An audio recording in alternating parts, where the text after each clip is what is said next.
Hi friends, welcome back to Manasa recipes. Today tasty recipe వచ్చేసి బోడ కాకరకాయ కూర. ఇది చాలా టేస్టీగా ఉంటుంది. మరి మీలో ఈ బోడ కాకరకాయ కూర అంటే ఎంతమందికి ఇష్టమో కామెంట్ బాక్స్లో కామెంట్ చేయండి. దీన్ని ఇలా ఒక్కసారి మసాలా పెట్టి వండి చూడండి, ఎంత టేస్టీగా ఉంటుందో. మనకు ఈ బోడ కాకరకాయలు ఇలా శ్రావణ మాసంలోనే 1 నెల మాత్రమే దొరుకుతాయి. మరి వీటిని ఇలా సంవత్సరంలో ఒక్కసారైనా తినాలి కదా. ఏ సీజన్లో వచ్చే ఫ్రూట్స్ కానీ వెజిటేబుల్స్ కానీ ఆ సీజన్లో తింటేనే హెల్దీ కదా. మరి మార్కెట్లో ఇవి కనిపిస్తే వదలకుండా తెచ్చేసుకొని ఇలా టేస్టీగా వండుకోండి, చాలా టేస్టీగా ఉంటుంది. మరి మీకు కూడా ఇది ఇలా పర్ఫెక్ట్గా రావాలంటే వీడియోని స్కిప్ చేయకుండా చివరి వరకు చూడండి.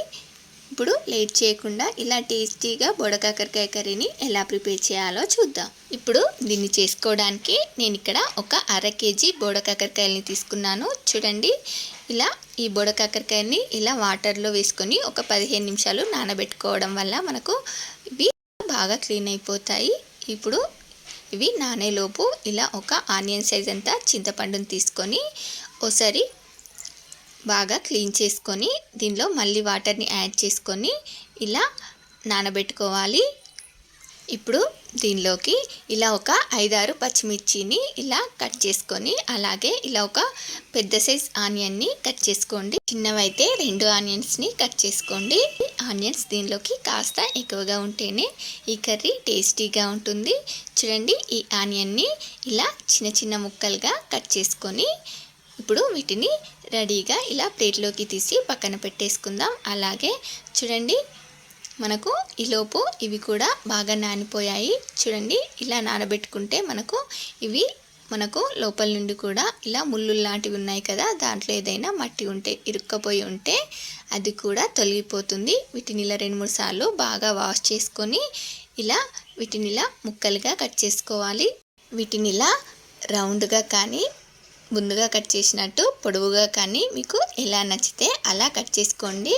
నేను ఇక్కడ రౌండ్గా కొన్ని పొడవుగా ఇలా కట్ చేసుకుంటున్నాను. వీటి లోపలి విత్తనాలేమీ తీయట్లేదు నేను ఇక్కడ.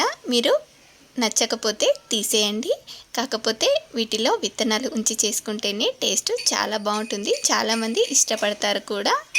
అవును, ఇంతకీ ఈ బోడ కాకరకాయల్ని మీరేమంటారో కామెంట్ బాక్స్లో కామెంట్ చేయండి.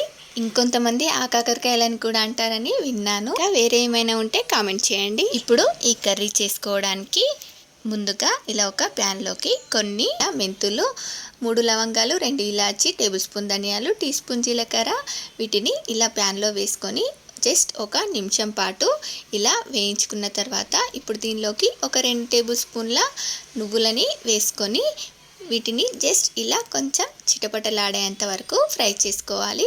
చూడండి, ఇలా ఇవి కొంచెం చిటపటలాడిన తర్వాత వీటిని ఇలా ఒక మిక్సీ జార్లో వేసుకొని వీటిని మెత్తని పొడిలా గ్రైండ్ చేసి రెడీగా పక్కన పెట్టేసుకోండి.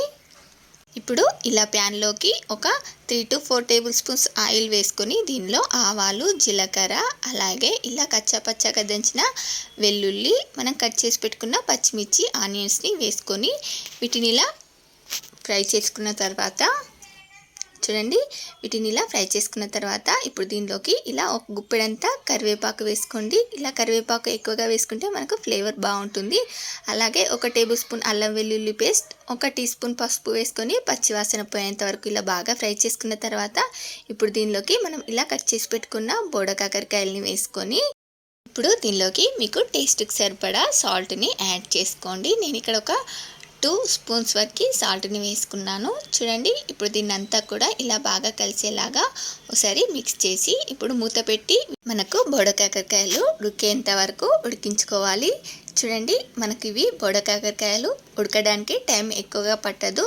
ఒక 5 to 8 మినిట్స్లోనే ఇవి ఉడికిపోతాయి. చూడండి, ఇవి ఇలా ఉడికిన తర్వాత వీటిని ఇలా ఒక 2 మినిట్స్ ఫ్రై చేసుకున్న తర్వాత ఇప్పుడు దీనిలోకి మనం గ్రైండ్ చేసి పెట్టుకున్న ఈ మసాలా పొడిని వేసుకొని అలాగే దీనిలోనికి మీకు టేస్ట్కి సరిపడా కారంని యాడ్ చేసుకోండి. నేను ఇక్కడ ఒక 2 టేబుల్ స్పూన్స్ వరకు కారంని యాడ్ చేసుకున్నాను. చూడండి, మనం దీనిలో చింతపులుపు వేస్తాం కాబట్టి ఉప్పు, కారం మనకు సరిపడా వేసుకుంటేనే టేస్ట్ చాలా బాగుంటుంది. ఇప్పుడు కారం వేసుకున్న తర్వాత దీన్ని ఇలా ఒక 2 మినిట్స్ పాటు ఇలా ఫ్రై చేసుకున్న తర్వాత ఇప్పుడు దీనిలోకి మనం చింతపండుని నానబెట్టుకున్నాం కదా, ఈ చింతపండుని ఇలా బాగా పిసికి ఈ చింతపండు గుజ్జుని దీనిలోకి యాడ్ చేసుకోవాలి. ఇలా చింతపండు గుజ్జు వేసుకున్న తర్వాత దీన్నంతా కూడా ఒకసారిలా బాగా కలిపేసి ఇప్పుడు దీనిలోకి మీకు గ్రేవీకి సరిపడా వాటర్ని యాడ్ చేసుకోండి. నేను ఇక్కడ మరీ చిక్కగా కాకుండా మరీ పల్చగా కాకుండా ఇలా గ్రేవీ ఇలా ఉండేలా వాటర్ని వేసుకున్నాను. ఇప్పుడు ఇది ఇలా మరుగుతున్నప్పుడు ఇప్పుడు దీనిలోకి ఇలా 1 టేబుల్ స్పూన్ అంతా బెల్లంని వేసుకుంటే మనకు పులుపుని బ్యాలెన్స్ చేస్తుంది, టేస్ట్ కూడా చాలా బాగుంటుంది. ఇలా చింతపండు రసం వేసుకున్న దేనిలోనైనా కొంచెం బెల్లం ముక్క వేసుకోండి, టేస్ట్ చాలా బాగుంటుంది. ఇప్పుడు ఇది ఇలా మరుగుతున్నప్పుడు దీనిలో టేస్ట్ చూసి సాల్ట్ని అడ్జస్ట్ చేసుకొని దీన్ని ఇలా ఒక 10 మినిట్స్ పాటు ఇలా మరిగించుకుంటే చూడండి మనకు చాలా టేస్టీగా యమ్మీగా ఇలా బొడకాకరకాయ కర్రీ రెడీ అయిపోయింది. మనకు ఈ కర్రీ చల్లారిన తర్వాత ఇంకాస్త చిక్కబడుతుంది. చూడండి మనకు ఇలా ఆయిల్ పైకి తేలేంత వరకు ఉడికించుకున్న తర్వాత లాస్ట్లో కొంచెం కొత్తిమీరని వేసుకొని స్టవ్ ఆపేసుకుంటే సరిపోతుంది. మనకు చాలా టేస్టీగా యమ్మీగా బొడకాకరకాయ కర్రీ రెడీ అయిపోయింది. అవును, ఇంతకీ ఈ బొడకాకరకాయల్ని మీరేమంటారో కామెంట్ బాక్స్లో కామెంట్ చేయడం మాత్రం మర్చిపోకండి. చూడండి ఇలా మనకు టేస్టీగా యమ్మీగా బొడకాకరకాయ కర్రీ రెడీ అయిపోయింది. మరి మీకు కూడా నచ్చిందా? చూస్తుంటేనే తినాలనిపిస్తుంది కదా. అయితే మీరు కూడా ఒకసారి ఇలా తప్పకుండా ట్రై చేయండి. ట్రై చేసి ఎలా వచ్చిందో కామెంట్ బాక్స్లో నాతో షేర్ చేసుకోండి.